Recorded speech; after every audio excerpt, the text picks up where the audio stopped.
আর দেখতে পাচ্ছেন লিলি মোড়ে এত পরিমাণে জ্যাম লাগে।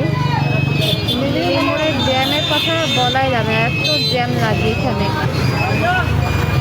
প্রচুর জ্যাম লেগে আছে ট্রাফিক থাকা সত্ত্বেও।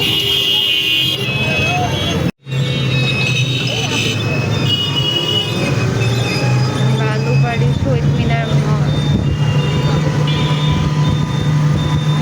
বালুবাড়িতে আছে, টেকনিক্যাল মোড়ে যাচ্ছে এখন, ওখান থেকে তারপর মালদা করতে যাব। তো ভিডিওটা দেখতে থাকুন, হোপস ভিডিওটা আপনাদের সকলের খুব ভালো লাগবে।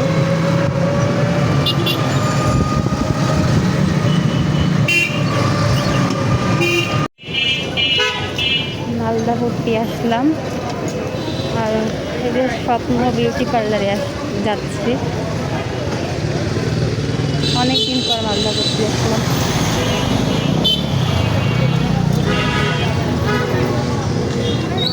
যাও যাও সোজা।